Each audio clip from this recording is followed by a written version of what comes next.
Scrap करेंगे like कोई एक साइट थी S&P 500 लिस्ट करके, तो उसी को स्क्रैप करेंगे। तो एक बार मैं शुरुआत से करता हूँ, आप लोग इसमें हेल्प करिएगा, ठीक है? और मतलब मुझे बताइएगा अगर मैं पूछूंगा तो दैट आप लोगों को मुझे ये समझ में आया, आप लोगों को भी समझ में आ रहा है या नहीं। तो यही है, यही कुछ कंपनी है, ये कंपनी है, ठीक है? तो मुझे क्या करना है कि इस टेबल से, इस पर्टिकुलर टेबल से मुझे ये कंपनी के नेम है, इनका मुझे डेटा चाहिए। तो अभी एक कंपनी का डेटा निकाल लेते हैं, फिर बाकी का हम लोग देखेंगे, ठीक है? तो ये मैंने यहाँ से कॉपी कर लिया, यहाँ पे गए, यहाँ पे मैं लिखता हूँ ये SP फंक्शंस। क्या है SP फंक्शन? SP क्या है? SP वही स्टैंडर्ड पुअर लिस्ट है ना कंपनी की, इसलिए इसका नाम SP लिख दिया है मैंने। तो ये मेरे लाइक URL है, S&P 500 companies, list of S&P 500 companies. तो यहाँ पे जाता हूँ, यहाँ पे मैं लिखता हूँ from BS4 import beautiful soup, okay. और फिर इसके बाद मुझे रिक्वेस्ट भी चाहिए होगा, तो import रिक्वेस्ट। तो ब्यूटीफुल सूप क्या करता है कि किसी भी स्ट्रक्चर HTML वेबसाइट से, HTML कंटेंट से लाइक कंटेंट स्क्रैप करने के लिए यूज होता है। रिक्वेस्ट URL से रिक्वेस्ट लेने के लिए यूज होता है, रिक्वेस्ट के लिए करने के लिए यूज होता है। तो मैं यहाँ पे कहता हूँ ठीक है, अब URL क्या है? तो URL तो यही है, 3M करके एक कंपनी है, ठीक है। और फिर इसके बाद रिक्वेस्ट करना है, तो गेट URL, तो ये मुझे एक रिस्पॉन्स देगा।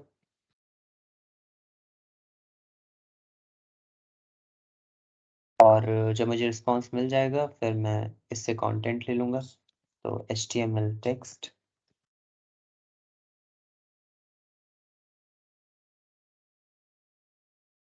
तो मेरे पास जब HTML टेक्स्ट आ जाएगा तो मैं इसे सूप में कन्वर्ट कर लूँगा, ठीक है। और फिर जब ये सूप में कन्वर्ट हो जाएगा तो फिर मुझे चाहिए ये कंपनी। अच्छा सॉरी, मुझे ये स्क्रैप करना है, तो मैंने गलत URL उठा लिया, ये URL, क्योंकि वो तो मैं बाद में करूँगा स्क्रैप। पहले मुझे हर कंपनी का लाइक स्क्रैप करना है, क्या 3M का, जैसे मुझे ये बॉक्स स्क्रैप करना है। तो अगर मैंने एक कंपनी का कर लिया तो मैं सभी कंपनी का कर सकता हूँ। तो मैं ये कॉपी करता हूँ, यहाँ से URL पे जाता हूँ। अच्छा यही यही है, सॉरी ठीक है। तो ठीक है, ये मेरा URL है, ये रिक्वेस्ट है, रिस्पॉन्स है, ये ब्यूटीफुल सूप है, ये इतना पार्ट हो गया। अब इसके बाद मुझे क्या स्क्रैप करना है? मुझे स्क्रैप करना है ये बॉक्स, और इस बॉक्स के अंदर जितनी भी इंफॉर्मेशन है वो, ठीक है। तो एक एक करके कर सकते हैं इसको। सबसे पहले तो मुझे ये बॉक्स ही स्क्रैप करना है, ये पूरा बॉक्स स्क्रैप करना है। तो क्या नाम है इस बॉक्स का? तो देखो टेबल है और इन्फो बॉक्स, ये नाम है, ठीक है, इन्फो बॉक्स। तो मैं यहाँ पे जाता हूँ, मैं कहता हूँ कि इन्फो बॉक्स नाम का एक वेरिएबल ले लो, और फिर यहाँ पे कहो कि सूप में फाइंड करो। और अगर आप देखोगे तो ये एक टेबल है, देखो टेबल टैग है जिसकी class info box vcard है। तो मैं यहाँ पे जाता हूँ, मैं कहता हूँ सूप में फाइंड करो टेबल को जिसकी क्लास इन्फोबॉक्स वी कार्ड हो।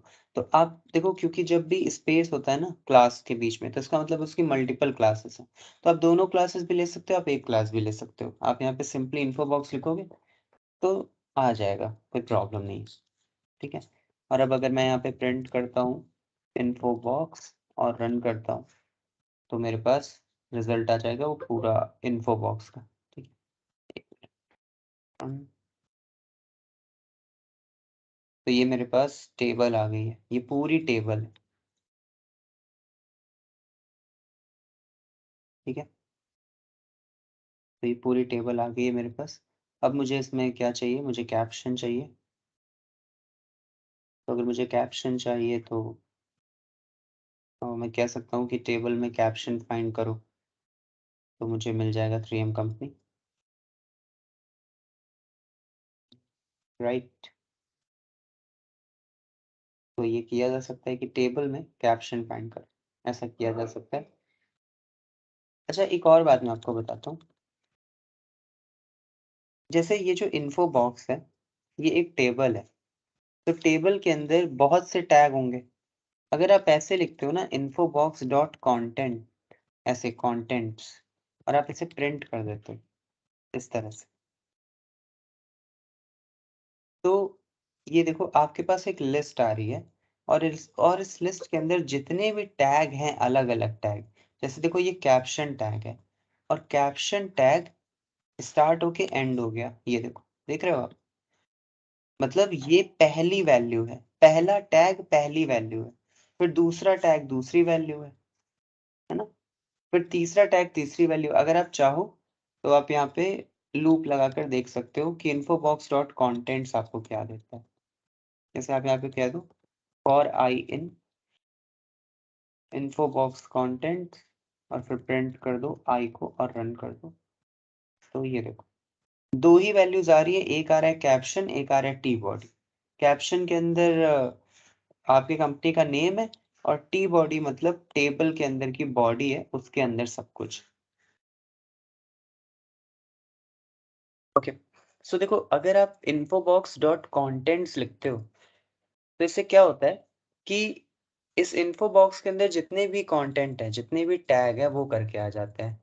तो आप चाहो तो एक काम कर सकते हो, अगर आपको कंपनी चाहिए तो आप एक काम तो ये कर सकते हो कि आप कह दो कि इन्फो बॉक्स में फाइंड करो कैप्शन नाम का टैग, और फिर उसका डॉट गेट टेक्स्ट, ऐसे कर सकते हो, ठीक है? और फिर अगर आप रन करोगे तो आपको कंपनी नेम मिल जाएगा, राइट। आप यहाँ पे प्रिंट करोगे कंपनी, रन करोगे तो आपको ऑफ कोर्स 3M इस तरह से मिल जाएगा। एक तो ये वे है, और एक और वे है, वो क्या है कि आप कह दो कि देखो हमेशा पहली वैल्यू तो हमेशा कंपनी होगी। तो अगर पहली वैल्यू हमेशा कंपनी है, मेरी वॉइस क्लियरली आ रही है आप लोगों को? हेलो, मेरी वॉइस क्लियरली आ रही है आप लोगों को? Yes sir. ओके, तो मैं कहता हूँ कि अगर पहली वैल्यू हमेशा कंपनी है, तो इन्फोबॉक्स डॉट कॉन्टेंट्स हमें एक लिस्ट देगा, और उस लिस्ट का 0th इंडेक्स ले लो। और अगर आप उस लिस्ट का 0th इंडेक्स लोगे और इसे प्रिंट करोगे, तो आप बता सकते हो कि आपको क्या वैल्यू मिलेगी। हम्म,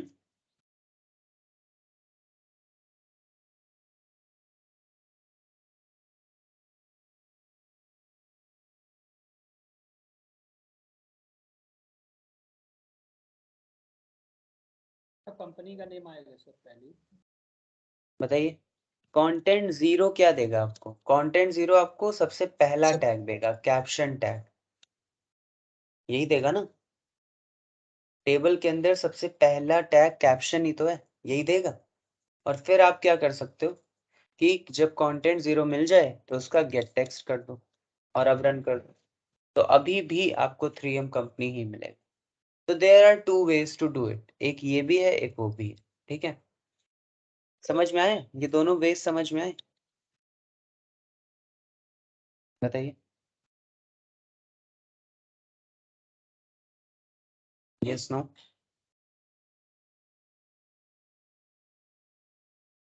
ठीक हाँ है, सर, यस। ठीक ठीक। तो आपको जो सही लगे आप वो कर सकते हो।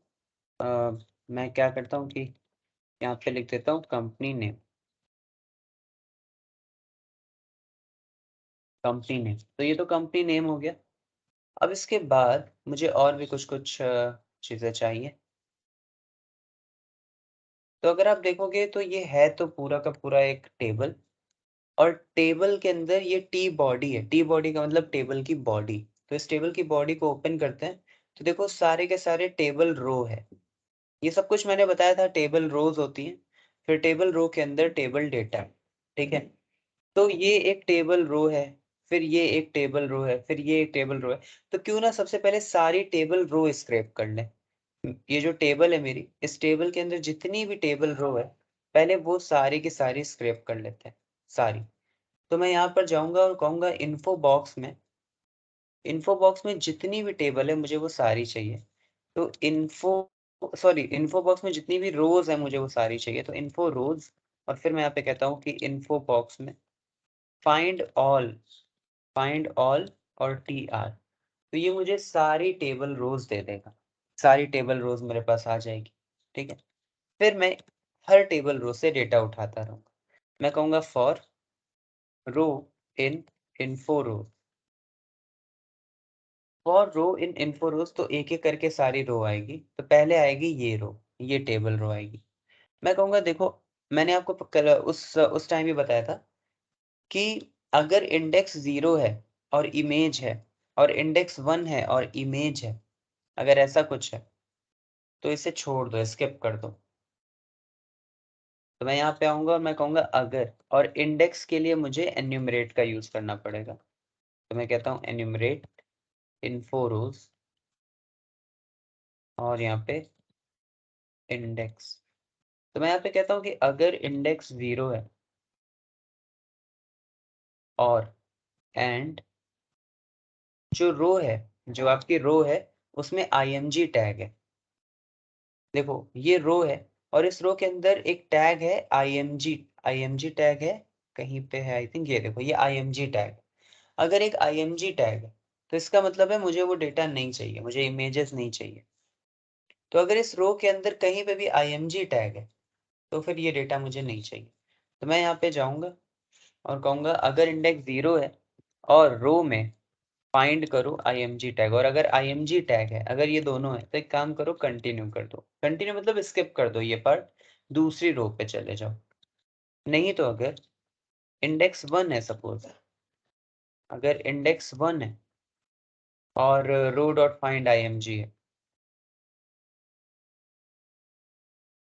तो भी एक काम करो कंटिन्यू ही कर दो। ओके, आप वैसे चाहो तो इसको एक ही लाइन, एक ही इसमें लिख सकते हो, कह दो कि अगर इंडेक्स 0 हो या 1 हो और रो में IMG टैग हो तो कंटिन्यू कर दो। एक लाइन में भी किया जा सकता है, मैंने अलग अलग कर दिया सो दैट आपको थोड़ा क्लियर रहे। और अगर ऐसा नहीं है, ठीक है, तब क्या करो, तब देखो ये मेरी रो है, ये दूसरी रो है। अगर आप देखोगे ये दूसरी रो है, लेकिन ये यहाँ से मेरा डेटा स्टार्ट हो रहा है। तो ये TR है, इस TR के अंदर एक TH है जो कि हमारा की हो जाएगा, और एक TD है जो हमारी वैल्यू हो जाएगी। तो मैं चाहता हूँ कि एक डिक्शनरी क्रिएट हो जिसमें TH हो जाए कीज, टेबल हेड बोलते हैं TH को, तो टेबल हेड हो जाए कीज, और TD यानी टेबल डेटा हो जाए वैल्यूज। तो मैं यहाँ पे जाता हूँ और यहाँ पे की लिखता हूँ। की क्या होना चाहिए, तो रो में फाइंड करो TH डॉट गेट टेक्स्ट, ये तो हो जाएगी की। और वैल्यू क्या होनी चाहिए, तो वैल्यू रो में फाइंड करो TD और फिर डॉट गेट टेक्स्ट। ऐसे ये मैंने किया था। और एक डिक्शनरी ले लो, जिस डिक्शनरी के अंदर हम लोग ये की वैल्यू पेयर ऐड करेंगे। ओके, तो डिक्शनरी मैं यहीं कहीं पे ले लेता हूँ, जस्ट अबव। डिक्शनरी का नाम मैं रख देता हूँ कुछ,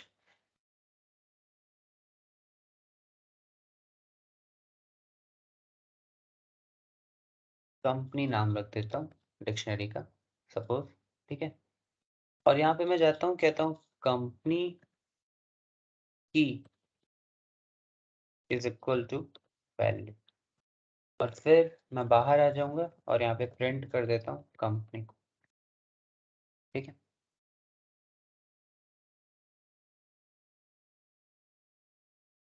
और अब अगर मैं ये प्रोग्राम रन करूँगा तो आप देखोगे, ये देखो फॉर्मरली मिनेसोटा। अगर आप वैसे देखना चाहते हो लाइन बाय लाइन, तो आप यहाँ पे फॉर लूप का यूज कर सकते हो। आप कह दो फॉर की कॉमा वैल्यू इन कंपनी, जो कि एक डिक्शनरी है, उसका आइटम्स। तो की कॉमा वैल्यू आ जाएगा पेयर में, और मैं यहाँ पे लिख देता हूँ प्रिंट के फॉर्मेटेड स्ट्रिंग के, और भी, और अब इस प्रोग्राम को रन करो, ठीक है।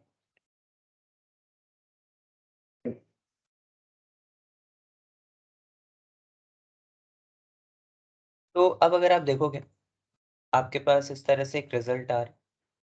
पहले डिक्शनरी थी, मैंने बस लूप का यूज किया है। तो ये formerly Minnesota Mining and all, type public, traded as, ठीक है। कुछ कुछ चीजें अच्छे से नहीं आ रही है, जैसे अगर आप देखो तो components S&P 100 component, S&P 500 component, एक एक स्पेस भी नहीं गिवन है बीच में। फिर अगर फाउंडर्स देखोगे तो फाउंडर्स भी ठीक से नहीं आ रहे, है ना। लेकिन मोस्टली सारा डेटा आ रहा है, राइट, समझ रहे हैं आप लोग। बस प्रॉब्लम वहां पे हो रही है जहाँ पे एक से ज्यादा डेटा है, बस वहीं पे प्रॉब्लम हो रही है। जैसे देखिए फाउंडर्स में एक से ज्यादा डेटा है, यहाँ पर एक से ज्यादा डेटा है, तो वहां पे प्रॉब्लम हो रही है। जहाँ एक ही सिंगल वैल्यू है वहां पे ऐसी कोई प्रॉब्लम नहीं आ रही है, ठीक है। तो इसको हम लोग कैसे सही कर सकते हैं, तो हम लोगों ने किया था ऑलरेडी। एक फंक्शन बनाया था हम लोगों ने, एक फाइल बनाई थी, फंक्शन फाइल, SP फंक्शंस नाम था उसका। तो मैं कह रहा हूँ कि देखो वैल्यूज जो है इसमें प्रॉब्लम आ रही है। और प्रॉब्लम क्या आ रही है, जहाँ पे भी एक से ज्यादा वैल्यू है वहां पे प्रॉब्लम आ रही है। यहाँ यहाँ पे इसलिए प्रॉब्लम आ रही है क्योंकि अगर आप देखो तो बाकी सब में तो बहुत ही सिंपल है। बाकी सब में क्या है कि यहाँ पे TD लिखा है, TD के अंदर वैल्यू है। लेकिन जहाँ पे एक से ज्यादा वैल्यू है वहां पे क्या है कि TD है, और TD के अंदर ये पूरा का पूरा अलग अलग LI टैग है। इसलिए ये जब मैं TD डॉट गेट टेक्स्ट कर रहा हूँ तो TD के अंदर जितने भी टेक्स्ट है वो सब एक साथ आ जा रहे हैं। तो अगर आप चाहते हो कि ये थोड़े अच्छे फॉर्म में है तो आपको यहाँ पे LI को मैनेज करना पड़ेगा। तो एक फंक्शन बनाते हैं जो मैंने उस दिन भी बनाया था, गेट वैल्यू, और यहाँ पे हम रो का डेटा ले लेते हैं, ठीक है। तो यहाँ गेट टेक्स्ट नहीं करते, ये सब बाद में करेंगे। रो डॉट फाइंड TD, और फंक्शन का नाम है गेट वैल्यू, तो यहाँ पे लिखते हैं गेट वैल्यू और रो डॉट फाइंड TD। तो ये पूरे TD टैग को उठाकर मेरे फंक्शन के पास ले आए, ओके।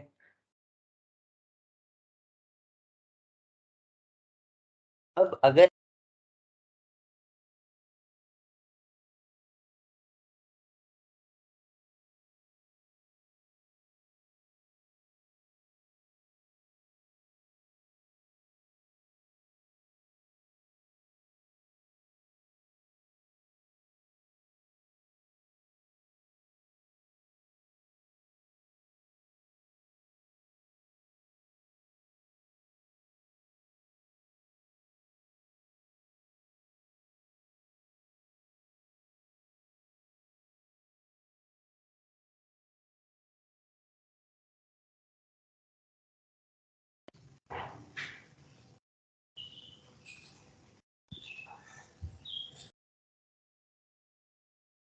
सर वॉइस चली गई।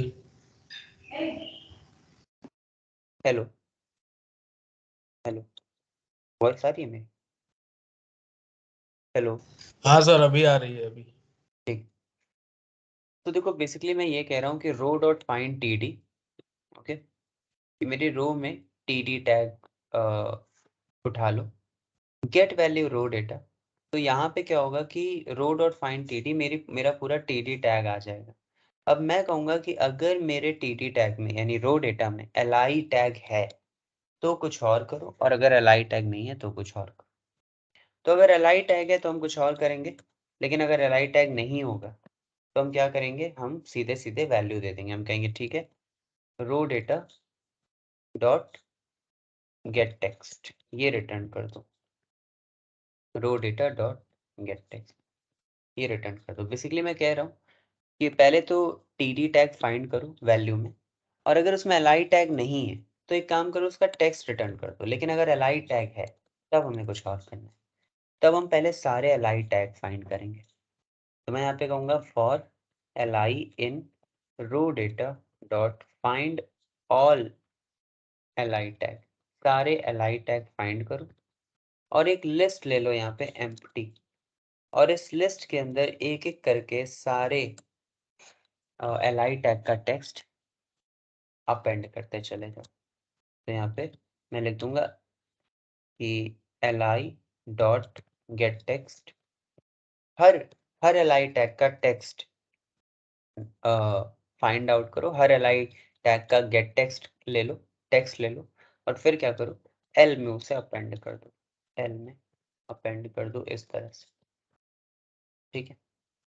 और जब ये हो जाए सभी li टैग के लिए, तब एक काम करो, रिटर्न कर दो li को। अब ये गेट वैल्यू यूज करनी है, तो यहाँ पे जाओ, यहाँ पे लिखो from sp functions import everything, that is all. और अब आप ये प्रोग्राम रन करो। तो जहाँ जहाँ पे li टैग होगा वहाँ पे लिस्ट में वैल्यूज आ जाएंगी, जहाँ li टैग नहीं होगा वहाँ पे नहीं आएंगी। अच्छा देखो, ये फाउंडर्स में li और इस तरह से इसलिए आ रहा है क्योंकि मैंने कुछ तो गलत कर दिया। li डॉट गेट टेक्स्ट, एक minute, treated as li bit,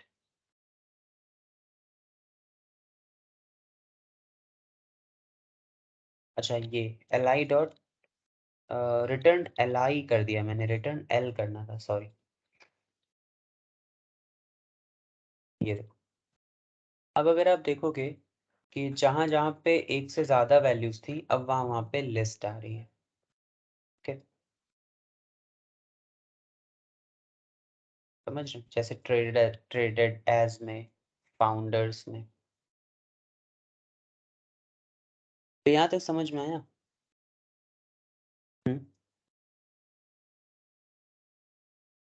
बताइए, यस नो,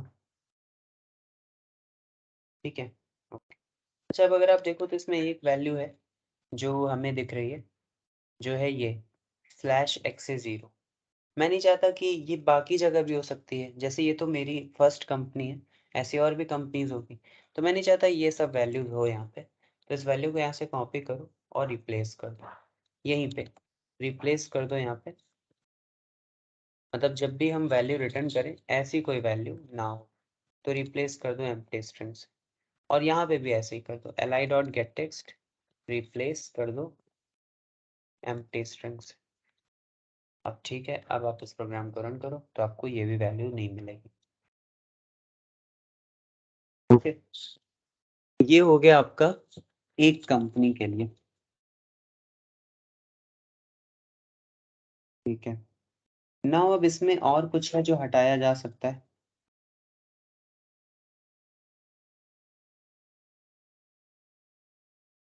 तो ये देख रहे हैं आप, ये 4, इसको भी हटाया जा सकता है।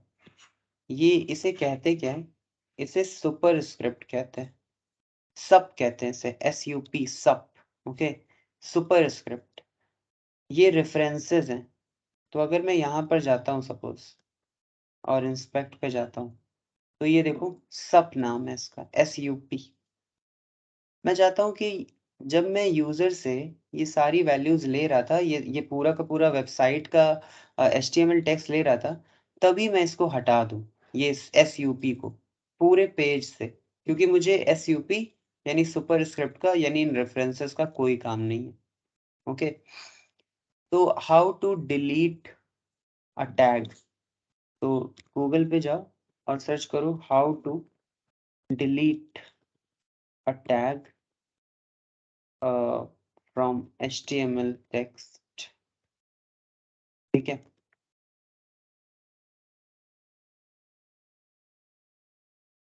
BS4 या beautiful soup, how to remove HTML tags using beautiful soup, देखते हैं। तो देखो कह रहा है ये डिकम्पोज नाम का कोई मेथड है जिससे किया जा सकता है, ओके।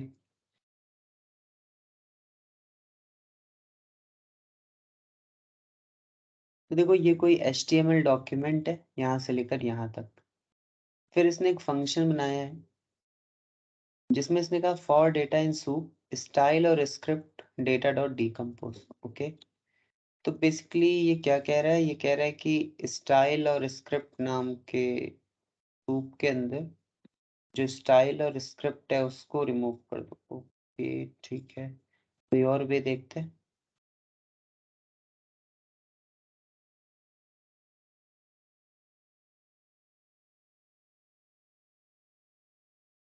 डीकम्पोज मेथड है, ठीक है। तो decompose method, how to remove all tags.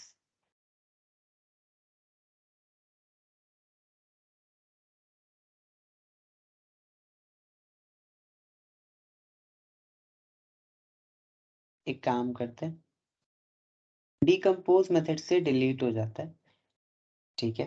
तो कैसे डिलीट कर सकते हैं? तो सबसे पहले तो सारे हमें टैग फाइंड करने पड़ेंगे, सारे।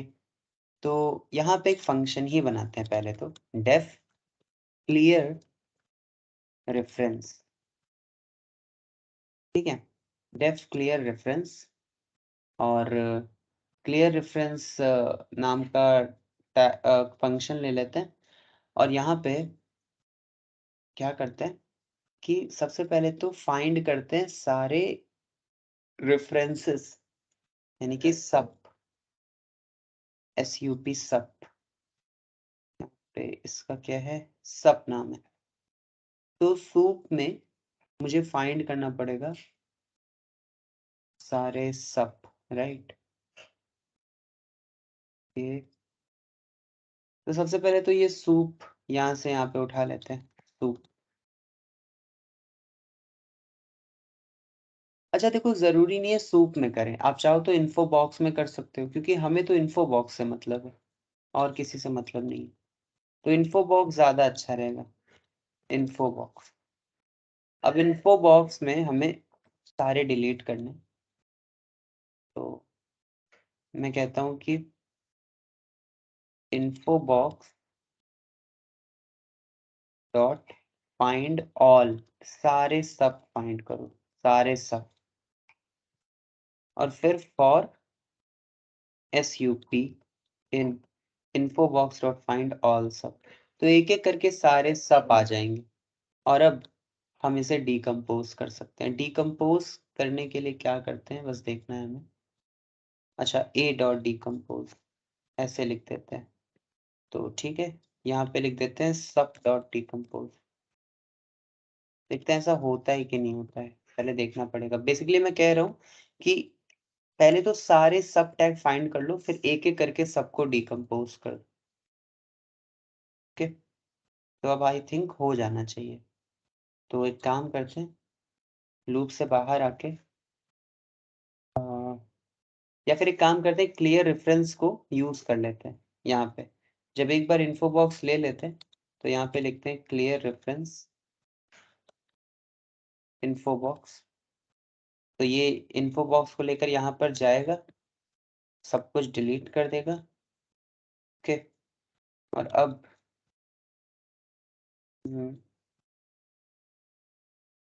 इन्फो बॉक्स को रिटर्न कर देते हैं, इन्फो बॉक्स। और अब इस प्रोग्राम को रन कर, एक बार देखते हैं हो रहा है या नहीं। तो देखो सारे रेफरेंसेस चले गए, अब कहीं पे कोई भी रेफरेंस नहीं। ये कैसे हुआ? तो मैंने कहा पहले तो क्लियर कर दो रेफरेंस नाम इन्फो बॉक्स, इससे रेफरेंसेस डिलीट करने। यहाँ पे हम गए, सारे इन्फो बॉक्स में जितने भी सब टैग थे, सॉरी इन्फो बॉक्स में सारे सब टैग थे, उनको फाइंड किया। फिर हर एक एक टैग को डिकम्पोज कर दिया, डिलीट कर दिया। सारे के सारे सुपर स्क्रिप्ट डिलीट हो गए। फिर हमने इन्फो बॉक्स को रिटर्न कर दिया, और अब हमारे पास कोई भी रेफरेंस नहीं है। समझ गए आप लोग? हो गया एक कंपनी। अब अगर हम देखें तो कुछ ऐसा नहीं है जो हमें हटाना है, बाकी सब तो मुझे ठीक ही लग रहा है, और कुछ प्रॉब्लम तो नहीं है। 2021 ईयर रेवेन्यू, ये सब तो ठीक ही है।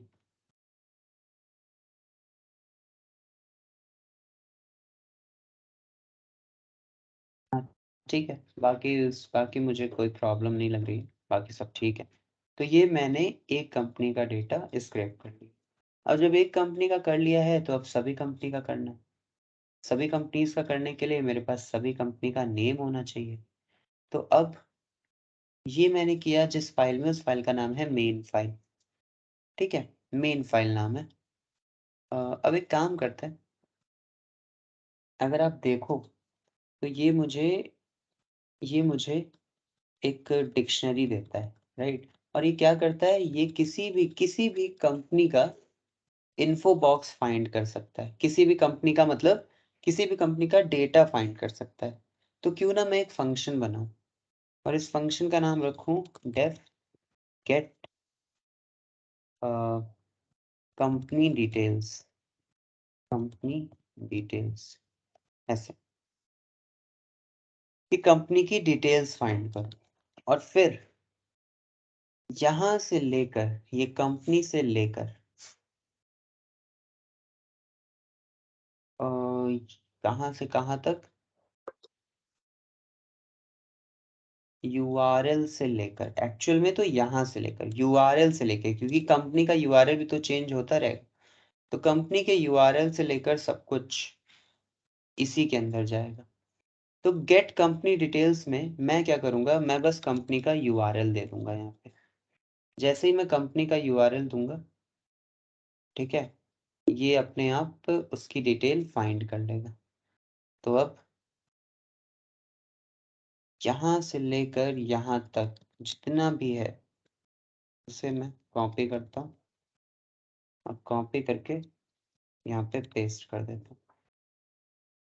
ब्यूटीफुल सुपर रिक्वेस्ट चाहिए होगा तो यहाँ पे टॉप में जाते हैं और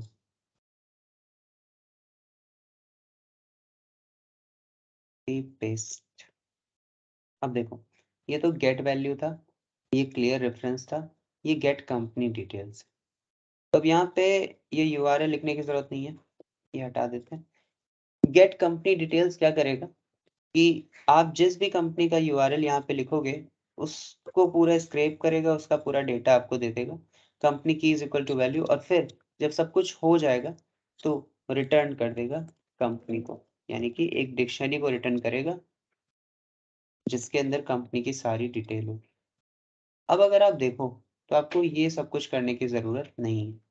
यहाँ से आप ये सब कुछ हटा सकते हो और यहाँ पे आप सिंपली कह सकते हो गेट कंपनी डिटेल्स। आप यहाँ पे जाओ, गेट कंपनी डिटेल्स, और अब यहाँ पे यूआरएल दे दो, किसी भी कंपनी का यूआरएल दे दो। तो ये एओ स्मिथ है, एओ स्मिथ नाम की कंपनी है, ओके। और मैं इसको कॉपी करता हूँ, यहाँ पर जाता हूँ और पेस्ट कर देता हूँ। तो ये यूआरएल यहाँ पर जाएगा, ये सब कुछ होगा और एट द एंड ये मुझे कंपनी रिटर्न कर देगा। जब रिटर्न कर देगा तो मैं उस डेटा को x नाम के वेरिएबल में स्टोर कर लेता हूँ और यहाँ पे मैं कहता हूँ प्रिंट कर दो x को और रन कर दो। तो ये देखो मेरे पास एओ स्मिथ कंपनी का डेटा आ गया। Type public, traded as this, industry founded, okay, founder, headquarters, number of location, key people, यार है, फिर प्रोडक्ट सारे, वाटर बॉयलर, वाटर हीटर, ये सब कुछ सारा आ रहा है, लिस्ट में आ रहा है। और इस तरह से मेरे पास डेटा आ रहा है, देख रहे हैं आप, वेबसाइट aosmith.com। ये आपने एक ऐसा फंक्शन बनाया जो किसी भी कंपनी की डिटेल आपको दे सकता है। तो यहाँ तक समझ में है, फंक्शन है, ठीक है। अब ऐसे आप और फंक्शंस क्रिएट करोगे, हो जाएगा गेट कंपनी डिटेल, फिर गेट कंपनी डिटेल्स, और फिर यहाँ पे आपने 3M लिख दिया तो अब 3M आएगा। तो बस इस तरह से हमने फंक्शन बना दिया है और कुछ नहीं। अब हमारा काम क्या है, अब हमारा काम है कि ये जितने भी नेम्स हैं मुझे ये चाहिए, 3M, एओ स्मिथ, एबट। देखा जाए तो नेम नहीं चाहिए, मुझे यूआरएल चाहिए। ये जितने भी यूआरएल है मुझे चाहिए, क्यों? क्योंकि अब अगर मेरे पास सभी कंपनी के यूआरएल होंगे तो बस मैं गेट कंपनी डिटेल्स में जाके यूआरएल चेंज करता रहूंगा और मुझे सारा डेटा मिलता रहेगा। और इसलिए सबसे पहले तो मुझे सारे यूआरएल चाहिए। तो ये देखो, लिस्ट ऑफ S&P 500 कंपनीज, मैं इसको कॉपी करता हूँ, यहाँ पर जाता हूँ, यहाँ पे URL लिखता हूँ,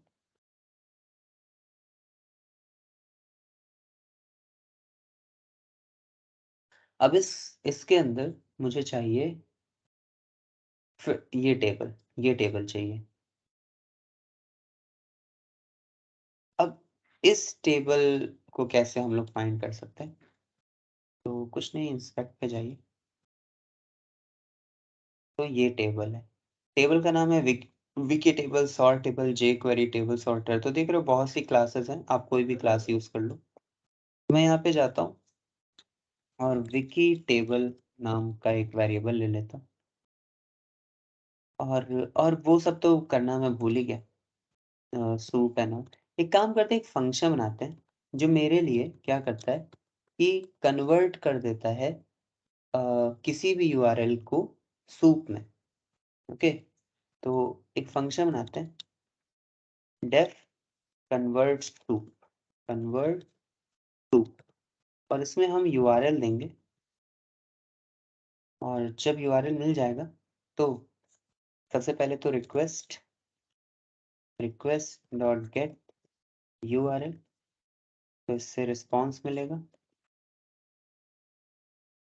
जब रिस्पॉन्स मिल जाएगा तो HTML टेक्स्ट चाहिए होगा, HTML टेक्स्ट हमें मिल जाएगा रिस्पॉन्स डॉट कॉन्टेंट से।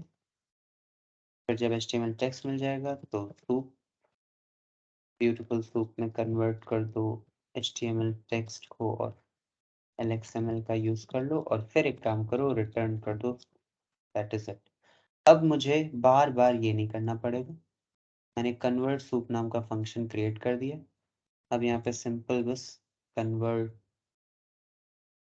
सूप और URL, और फिर ये मुझे सूप रिटर्न भी कर देगा। तो जब ये मुझे रिटर्न कर देगा तो मैं इसे सूप नाम के वेरिएबल में स्टोर भी कर लेता हूँ। तो अब सिंगल लाइन में ये टास्क हो जाएगा, सूप में कन्वर्ट हो गया। अब मुझे क्या चाहिए? मुझे टेबल चाहिए, मैं यहाँ पे लिखता हूँ विकी टेबल, और इसके अंदर देखो ये टेबल है जिसकी क्लास विकी टेबल है। तो मैं यहाँ पे जाऊँगा, मैं कहूँगा सूप में फाइंड करो टेबल को जिसकी क्लास विकी टेबल है, ऐसे। तो ये सूप में फाइंड करेगा उस टेबल को जिसकी क्लास विकी टेबल होगी, और ये पहली टेबल फाइंड करेगा। फाइंड का मतलब पहली टेबल ही, तो दूसरी टेबल ये फाइंड भी नहीं करेगा। अगर देखो तो इसमें 2 टेबल है, लेकिन मैंने सिर्फ फाइंड लिखा है, तो बस ये पहली टेबल फाइंड करेगा, दूसरी टेबल फाइंड नहीं करेगा। दूसरी टेबल नीचे है, ये इसको फाइंड नहीं करेगा। ओके,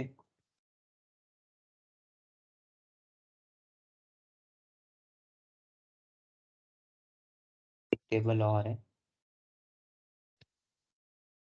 ये तो पहली टेबल है, एक टेबल आई थिंक बिलो भी है,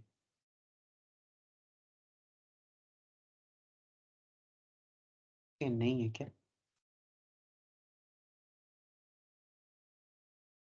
ठीक, आई थिंक एक ही टेबल है, तो ठीक है, अच्छी बात है। नहीं, हाँ, नहीं नहीं, 2 टेबल है, ये देखो, ये दूसरी टेबल। तो मुझे ये नहीं चाहिए, मुझे बस पहली ही टेबल चाहिए, तो इसलिए मैंने फाइंड का यूज़ किया। अब जब मुझे टेबल मिल गई, ठीक है, अब चाहो तो इसे प्रिंट भी कर सकते हो, प्रिंट कर दो विकी टेबल और रन कर दो, तो आपके पास पूरी टेबल का टैग आ जाएगा, ये देखो। अब मुझे क्या चाहिए इस टेबल से? तो देखो, मुझे ज़्यादा कुछ नहीं चाहिए, मुझे चाहिए इस टेबल से ये 3n। इंस्पेक्ट करते हैं, ये है कहाँ पे? ए, अच्छा, ये TD टैग के अंदर है, ओके, ये TR के अंदर है, ओके। तो मुझे मेरे टेबल में अगर सारे TR मिल जाएं, सभी TR टैग मिल जाएं, तो इस TR टैग के अंदर एक TD टैग ये है और दूसरा TD टैग ये है। फिर अगर आप देखो, इसके अंदर बहुत से TD टैग हैं, एक टेबल रो में बहुत सा टेबल डेटा है, लेकिन हमारा टेबल डेटा कहाँ पे है? दूसरे में, यानी दूसरा टेबल डेटा हमें चाहिए। ठीक है, पहला टेबल डेटा। सबसे पहले तो सारे टेबल रोज चाहिए। तो पहले तो विकी में विकी रोज कह देते हैं, सारे विकी रोज चाहिए। तो सूप में फाइंड करो ऑल टीआर। तो सबसे पहले तो सारी रोज आ जाएंगी। अगर आप देखोगे तो फॉर रो इन विकी रोज, और फिर प्रिंट कर दो रो को और रन कर दो। तो एक एक करके सारी रो आ गई है। ओके, ये देखो बहुत रोज है।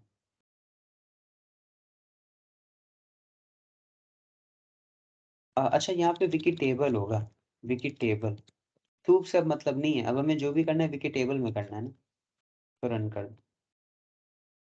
अब अगर आप देखोगे आपके पास बहुत सी रोज हैं, क्योंकि ऑफ कोर्स बहुत सी कंपनीज हैं, आई थिंक 500 कंपनीज हैं, तो ऐसी बहुत सी रोज हैं। ओके। अच्छा, अब अगर इसमें आप देखो तो जो टेबल रो आ रही है उसमें ये भी आ रहा है टिकर सिंबल, सिक्योरिटी, ये क्या आ रहा है। तो अगर आप देखोगे तो जो पहली रो है, जो आपकी पहली रो है वो यहाँ पे है, टी हेड के अंदर है। और आपको टी हेड के अंदर की रो नहीं चाहिए, आपको ये सिंबल, सिक्योरिटी, एसईजी ये सब नहीं चाहिए। तो क्यों ना हम लोग कहें कि टेबल के अंदर जो टी बॉडी है, टी बॉडी के अंदर जो सारी रोज है मुझे वो चाहिए। टेबल के अंदर टी बॉडी के अंदर सारी रोज चाहिए। या फिर आप दूसरा काम ये कर सकते हो कि पहली रो को हटा सकते हो। आप कहो कि ये जो Vicky table dot find all T R कर रहे हो, अच्छा ये फाइंड ऑल हमें क्या देता है, स्ट्रिंग देता है, लिस्ट देता है, क्या देता है पता है आप लोगों को? ये हमें क्या वैल्यू देता है एनिमल?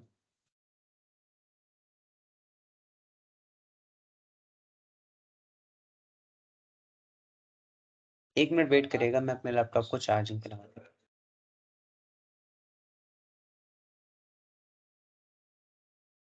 मुझे अगर देखो तो ये पहली रो नहीं चाहिए, ये जो पहली रो है ना ये नहीं चाहिए। तो फाइंड ऑल हमें एक लिस्ट देता है। ओके। और अगर लिस्ट देता है तो अगर मुझे पहली रो नहीं चाहिए तो मैं यहाँ पे स्लाइसिंग नहीं कर सकता हूँ, मैं कह दूँ 1:1 करके छोड़ दूँ। अब क्या लगता है आपको, आपकी लिस्ट में जो पहली वैल्यू है वो नहीं आएगी, अब 0th इंडेक्स नहीं आएगा, अब आपके पास 1 से सारी वैल्यू आएगी। तो ये भी किया जा सकता है। तो किसी भी चीज को करने के मल्टीपल वेज है, जो मैं कर रहा हूँ वो भी। ओके। और अगर आपको कुछ लग रहा है तो वो भी स्क्रैपिंग में अलग अलग तरीके से किया जा सकता है। ओके। ठीक है, अब देखो, अब यहाँ पे पहली रो आ रही है जिसमें एम लिखा हुआ है टी टी टैग में। ये एम क्या है, ये क्या आ रहा है टी आर के अंदर? अच्छा, ये 3M, हाँ ठीक ठीक बिल्कुल सही आ रहा है। अब सही आ रहा है, देखो एम 3M, यही सारा डेटा है ना। तो पहला टी आर टैग है ये, और इस टी आर टैग के अंदर एक टी डी टैग है जो आ रहा है MM। फिर इसके बाद एक दूसरा टी डी टैग है जो आ रहा है 3M। तो अब अगर आप देखो मुझे हर रो के अंदर जो दूसरा टैग है वो चाहिए, हर रो के अंदर दूसरा टैग चाहिए। तो मैं ऐसे कह सकता हूँ कि फॉर रो इन विकी रोज, रो के अंदर पहले तो कंटेंट्स फाइंड करो। तो रो के अंदर जब आप कंटेंट फाइंड करोगे तो आपको पहले पहला टैग देगा, फिर दूसरा टैग देगा, फिर तीसरा टैग देगा। ठीक है, तो पहला टैग होगा MM, दूसरा टैग होगा 3M।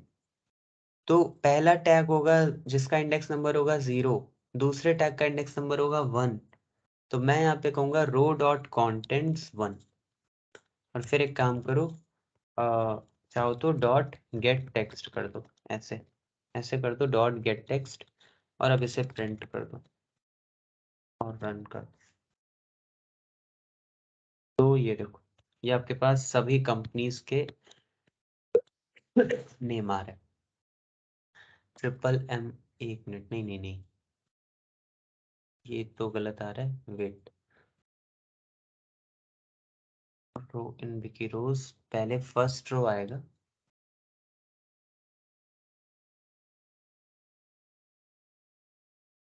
फर्स्ट रो के अंदर ये टीडी टैग है, ये दूसरा टीडी टैग। अच्छा अच्छा अच्छा, ओके ओके। देखो बात क्या है कि टीडी टैग अगर आप देखोगे तो ये एक लिंक है, और मैं कह रहा हूँ कि इसका टेक्स्ट दे दो, तो इसका टेक्स्ट आई थिंक है तो यहाँ पे वैसे 3 है। चाहिए हर रो के अंदर एक टैग है, ये दूसरा टैग ये 0 1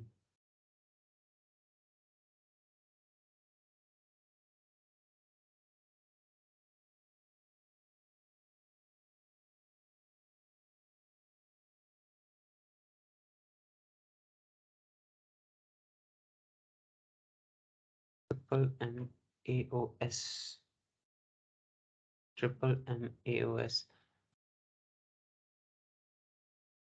ये रो है, इस रो में फर्स्ट टैग है M, तो ये 0 हो जाएगा, ये सेकंड टैग हो जाएगा। ठीक है, कुछ और देखते हैं, जैसे कि मैंने यहाँ पे कहा कि फॉर रो इन विकी रोज, तो मेरे पास एक एक करके सारी रो आएगी। पहले पहली रो आएगी, फिर दूसरी रो आएगी। एक बार देख लेते हैं, प्रिंट करते हैं रो को और रन करते हैं।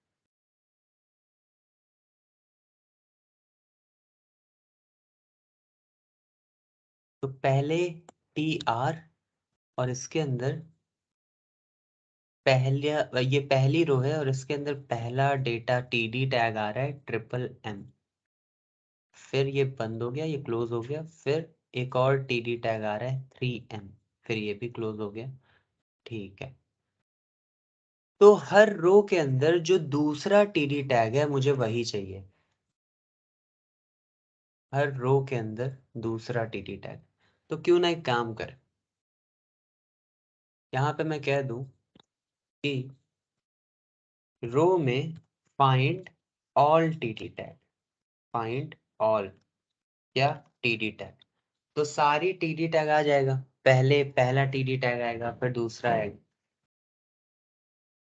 और मैं क्या करता हूँ कि दूसरे, देखो ये आएगी तो लिस्ट में दूसरे TD टैग का इंडेक्स नंबर 1 ही होगा।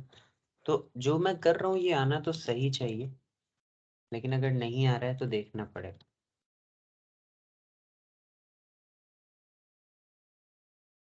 ठीक है, ये सारे TD टैग मिल गए मुझे, हर रो के अंदर दूसरा TD टैग देखो सही आ रहा है। ठीक है, हर रो के अंदर, मैंने कहा रो के अंदर फाइंड करो सारे TD टैग। तो जब पहली रो आएगी तो उसके अंदर सारे TD टैग मिल जाएंगे, लेकिन मैं उसमें से 1 इंडेक्स नंबर पे जो TD टैग है वो ले लूंगा। तो ये देखो मेरे पास आ गया, राइट, ये इस तरह से आ गया। और अगर मुझे इसका टेक्स्ट चाहिए तो बस यहाँ पे डॉट गेट टेक्स्ट और रिप्लेस कर दो। तो ये देखो, कि मेरे पास ऐसी 500 कंपनीज हैं और सभी का टेक्स्ट आ गया, 3M, AO स्मिथ, एबट, एपवी, इस तरह से। लेकिन मुझे एक्चुअल में नेम नहीं चाहिए, मुझे चाहिए इनका URL, हर कंपनी का URL। तो अगर आप देखो, अगर मैं ये गेट टेक्स्ट हटा दूं, रन करूं, तो मेरे पास ये आ रहा है HREF, और HREF क्या आ रहा है, /wiki/3M। तो मुझे एक्चुअल में ये HREF चाहिए, हाइपर रेफरेंस। ओके, तो अगर आपको हाइपर रेफरेंस HREF चाहिए तो आप बस यहाँ पे ऐसे लिख दो HREF, बताया था मैंने आपको। तो ये कर दो और रन कर दो।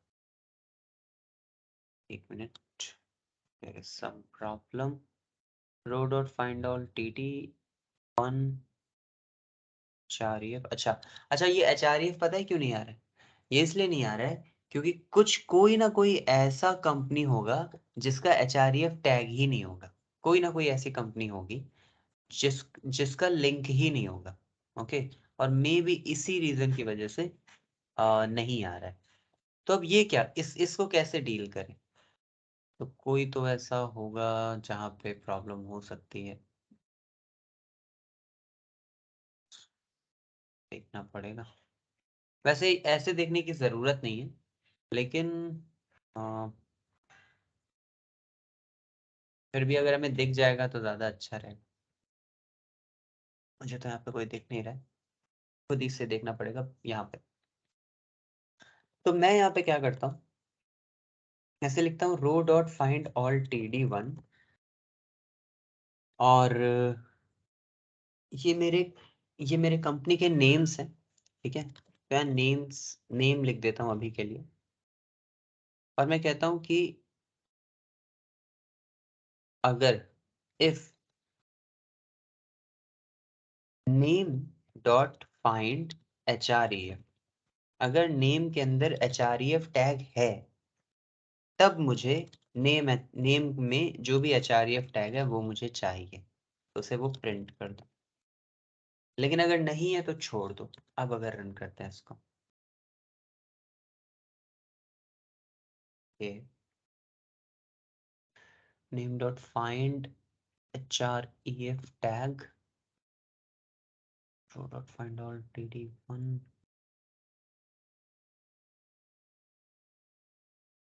छोड़ो, ये भी छोड़ो इसको। देखो मुझे यहाँ पे नेम्स तो मिल रहे हैं ना,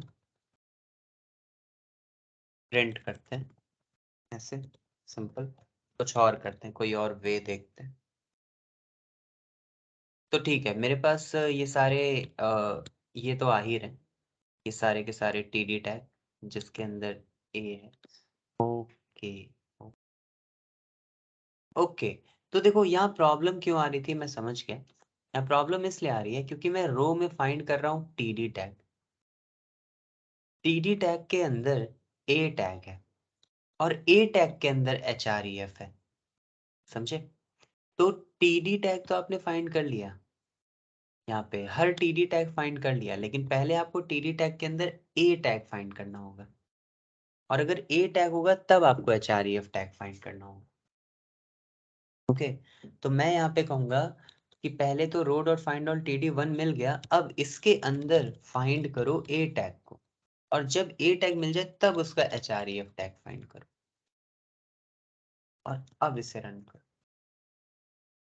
ये देखो अब आ गया। तो वो मैं मिस्टेक क्या कर रहा था, मैं टीडी टैग के अंदर href फाइंड कर रहा हूँ, बट ऐसा नहीं है। पहले टीडी टैग फाइंड करो, राइट टीडी टैग फाइंड करो, फिर जब राइट टीडी टैग मिल जाए तब उसमें ए फाइंड करो, और फिर उसका href फाइंड करो। तो ये देखो ये मिल गया मुझे href। लेकिन ये रिलेटिव पाथ है, जो आपका बेस यूआरएल है वो क्या होता है, बेस यूआरएल आपका ये होता है https://envikipedia.org। तो इसको भी आपको यहाँ पे ऐड करना पड़ेगा। तो यहाँ पे ऐसे ऐड कर दो, इस तरह से ऐसे, और अब अगर आप इसे प्रिंट करोगे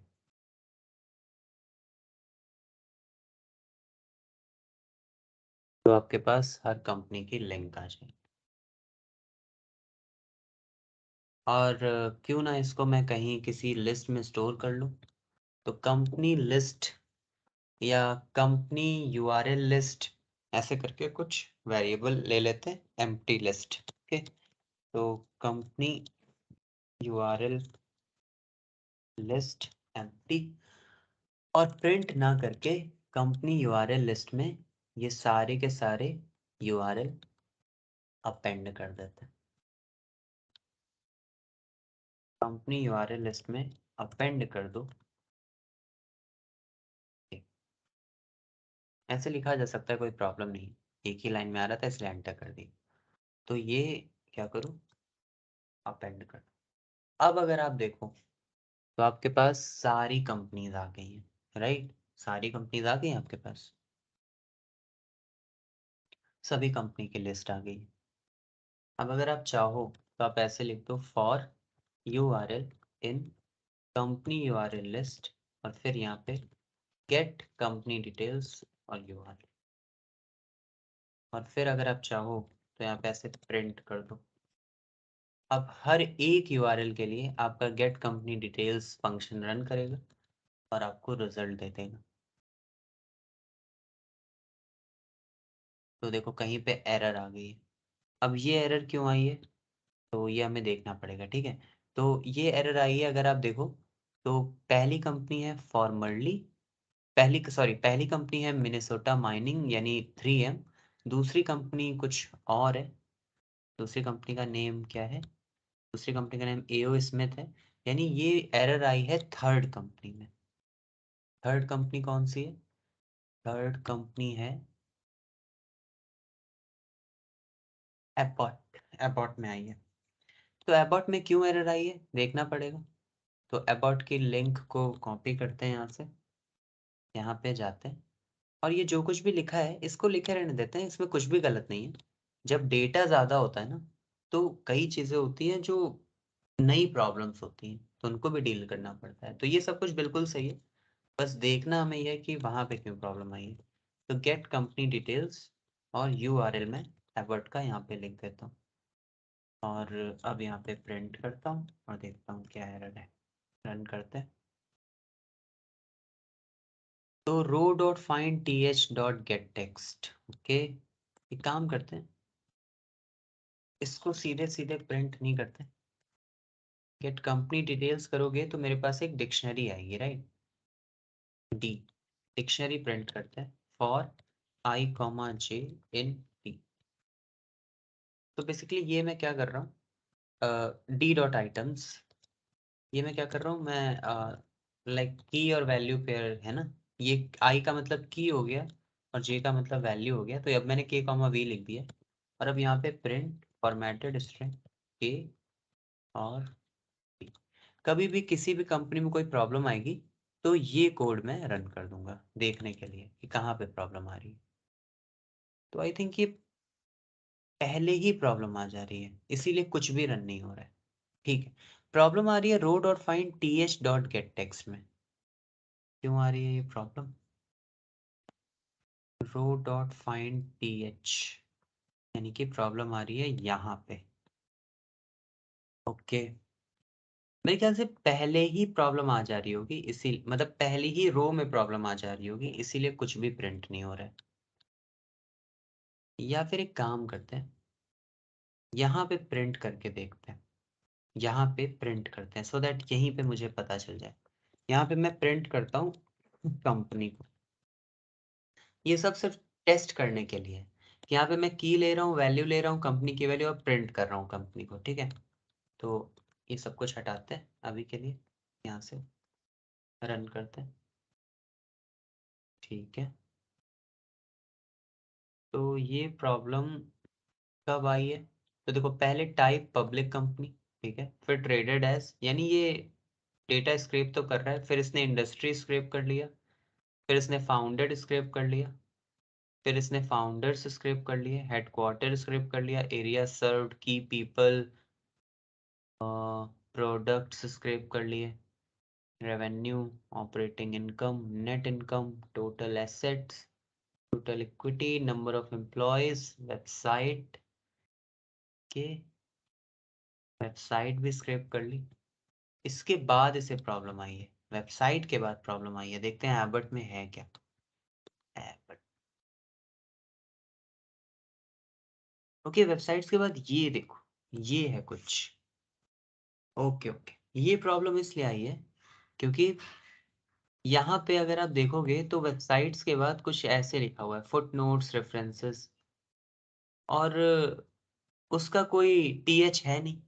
तो बेसिकली बात क्या है कि मैंने सारी रो स्क्रैप की, क्योंकि मैंने सारी रोज स्क्रैप की थी, तो वो हर रो में जा रहा है, उसका टेबल टीएच ले रहा है और टीडी ले रहा है, ठीक है। मतलब टेबल डेटा ले रहा है और टेबल हेड ले रहा है, ये ले रहा है, ये टीएच ले रहा है और टीडी ले रहा है।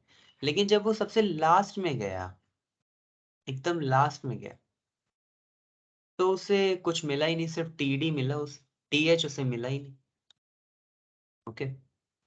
तो इसलिए ये प्रॉब्लम आ रही है। तो मैं यहाँ पे एक काम करता हूँ, मैं यहाँ पे एक लाइन लिख देता हूँ। लाइन क्या लिखता हूँ, सिंगल लाइन इफ लिखता हूँ। सिंगल लाइन इफ क्या लिखता हूँ कि अगर रो के अंदर टीएच है तो ही उसका गेट टेक्स्ट दो, अगर नहीं है तो तो फिर एक काम करो, स्पेस दे दो, ऐसा कर दो, या फिर कुछ और दे दो, हाइफन दे दो, कुछ भी कर दो।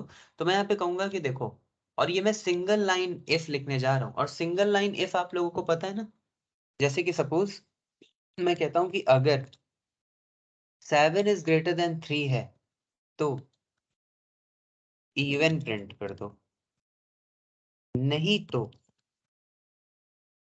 ऑड प्रिंट कर दो, ऐसे। तो थोड़ा इजी रखते हैं, अगर 7 इज ग्रेटर देन 3 है तो 7 वैल्यू दे दो, और अगर ऐसा नहीं है तो 3 दे दो। तो right now 7 is greater than 3 है तो 7 आ जाएगा। तो मैं यही करूंगा, मैं यहाँ पे कहूंगा कि अगर if row dot find th है, इफ रो में th है, तो एक काम करो, row dot find th dot get text कर दो। लेकिन अगर ऐसा नहीं है एल्स, तो फिर स्पेस दे दो या कुछ कर दो, या फिर ऐसे ऐसे कर दो, समझ रहे हो? कुछ भी, कुछ ऐसा दे दो जो बाद में डेटा में हम फाइंड आउट कर सकें कि हाइफन का क्या मतलब है, 2 हाइफन मतलब एम्प्टी वैल्यू, ऐसे कर दो। अब इस प्रोग्राम को रन करते हैं।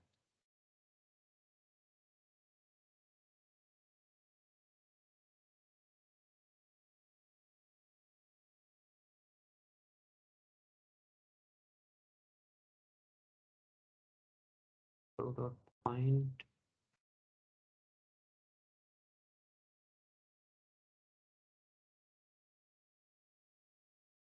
एक मिनट, कुछ प्रॉब्लम आ रही थी।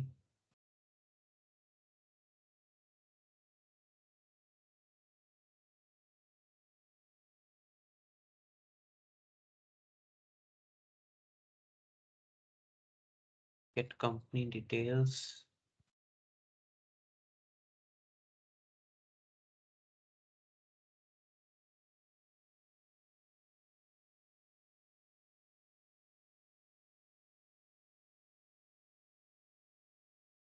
बाउंड मेथड th टाइप, अच्छा अच्छा, और th डॉट गेट टेक्स्ट के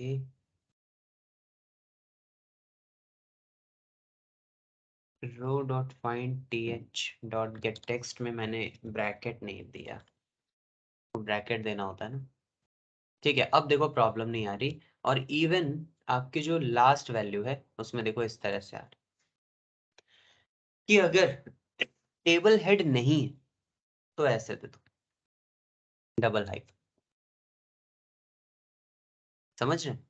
कि अगर रो डॉट फाइंड th है तो उसका टेक्स्ट दे दो, नहीं है तो ये दे दो। तो देखो अब ये प्रॉब्लम पहले नहीं थी, 3M कंपनी में नहीं थी, तो हमें नहीं आई, लेकिन ये प्रॉब्लम अब एबट में आ गई, तो हमने इसे भी डील कर ली।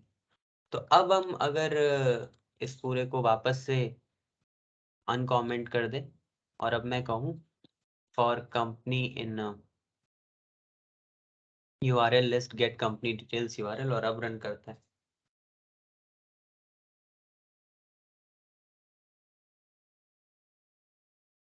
तो ये बार बार इसलिए आ रहा है क्योंकि यहाँ पे भी तो हमने कंपनी प्रिंट की हुई है, इसलिए आ रहा है बार बार। तो इसको हटा देते हैं, अब रन करते हैं।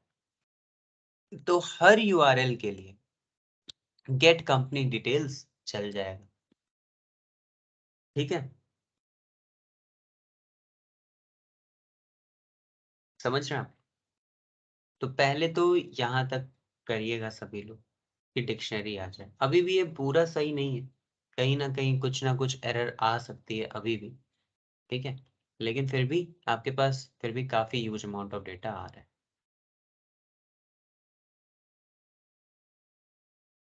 समझ में आया? सत्यम, प्रदीप, रामाशीष, अमित, सोनू।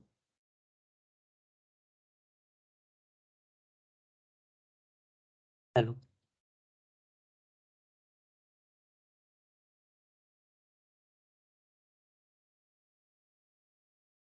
या फिर नहीं आया, बताइए।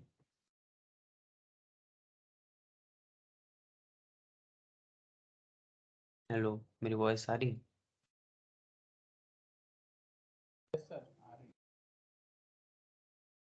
ठीक है, सत्यम, सोनू, रामाशीष, अमित, ओके। प्रदीप, आपको?